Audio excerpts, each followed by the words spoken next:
ఆంధ్రప్రదేశ్ను మళ్లీ ప్రపంచ పటంలో పెట్టడమే తమ లక్ష్యమన్నారు సీఎం చంద్రబాబు. ధ్వంసమైన ఏపీ బ్రాండ్ను మళ్లీ ప్రమోట్ చేస్తున్నామని, అందులో భాగంగానే దావోస్ వేదికగా ప్రముఖ కంపెనీలతో చర్చలు జరిపినట్లు తెలిపారు. ఒకప్పుడు ఐటీకి ఎక్కువ ప్రాధాన్యత ఉంటే ఇప్పుడు ప్రపంచవ్యాప్తంగా ఏఐ, గ్రీన్ ఎనర్జీకి డిమాండ్ ఉంది అన్న చంద్రబాబు ఆ రంగాల్లోనే ఎక్కువ పెట్టుబడులు వచ్చేలా ప్రణాళికలు రూపొందిస్తున్నట్లు వెల్లడించారు. ఇప్పుడు నాలుగోసారి ముఖ్యమంత్రి అయిన తర్వాత మళ్లీ నేను కొత్త బ్రాండ్ ని ప్రమోట్ చేయాల్సి వస్తా ఉంది.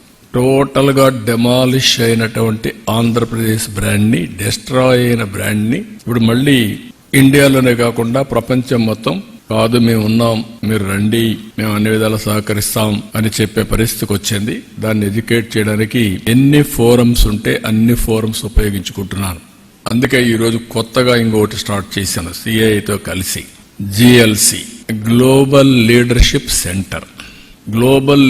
సెంటర్. వీళ్ళందరికీ సిఐఐ, ఐఎండి కూడా ముందుకు వచ్చారు. ఐఎండి సింగపూర్ లో best university in business school.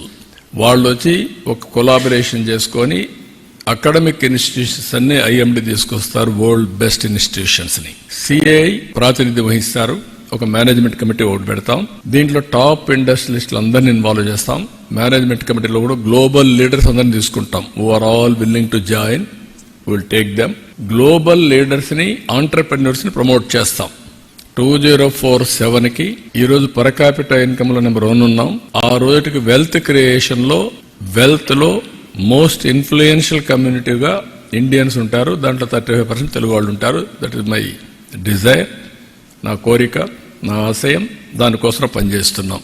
Petrochemical complex Ramayapatnam, highest capital investment, అతి పెద్ద రిఫైనరీ రామాయపట్నంలో 6,800 కోట్లతో రిఫైనరీ వస్తా ఉంది, బీపీసీఎల్. అది పెట్టగానే వెళ్తే, పెట్రోకెమికల్ కాంప్లెక్స్ కి వెళ్తే ఇంకొంచెం పెరగచ్చు, ఏదైనా కొలాబరేషన్స్ అవన్నీ వస్తాయి. AMNS Mittal plant 14 million metric tons కెపాసిటీతో వెళ్తున్నారు. అది మొన్నే అగ్రిమెంట్ ఇంకా ఎన్ఎండిసితో కావాలి. అది అవుతానే గవర్నమెంట్ ఆఫ్ ఇండియా ఒప్పుకున్నారు. రా మెటీరియల్ ఇస్తే ఇమీడియట్ గా స్టార్ట్ చేస్తారు. 1,35,000 కోట్ల రూపాయలతో పెట్టడానుకున్నారు. ఒక ఫేజ్, 2 ఫేజ్ సమరిగా. ఎల్జీ ఎలక్ట్రానిక్స్ ఒక 5,000తో పెడుతున్నారు. ఎనర్జీలో మేజర్ గా ఒక 2 ప్రాజెక్ట్స్ ఇప్పుడే స్టార్ట్ అయినాయి. 1,87,000 కోట్లతో NTPC generation company joint venture 50-50 ఒకటి స్టార్ట్ అవుతుంది. గ్రీన్ కో ఏదైతే clean energy almost all complete అయ్యింది, హైబ్రిడ్ మోడల్. అది కూడా మీరు చూసినప్పుడు సోలార్, విండ్, పంప్డ్ ఎనర్జీ కలిపి చేశారు. ఇప్పుడు గ్రీన్ అమోనియా 1 year లోపల ప్రపంచానికి ఇంట్రడ్యూస్ చేయబోతున్నాం from Kakinada. Nagarjuna Fertilizers plant తీసుకొని వాళ్ళు వర్క్ స్టార్ట్ చేస్తారు. 1 year లో ఫైనలైజ్ చేస్తారు. 1 year లో ఫస్ట్ టైం అందరూ మాట్లాడుతున్నారు ప్రపంచం అంతా. మనం రిజల్ట్స్ చూపిపోతున్నాం.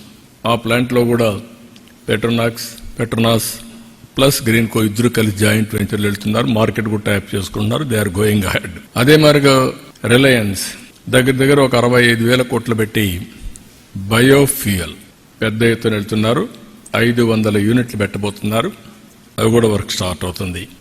ఇవన్నీ మనం చూసినప్పుడు టార్గెట్ 10 లక్షల కోట్ల రూపాయలు ఒక్క green energy, green hydrogen, down stream industries కి వెళ్తున్నాం. గూగుల్ హెడ్ వచ్చాడు, కురియన్ వచ్చాడు, వాళ్ళ ఫైనాన్స్ ది, ఆయనతో కూడా మాట్లాడాం.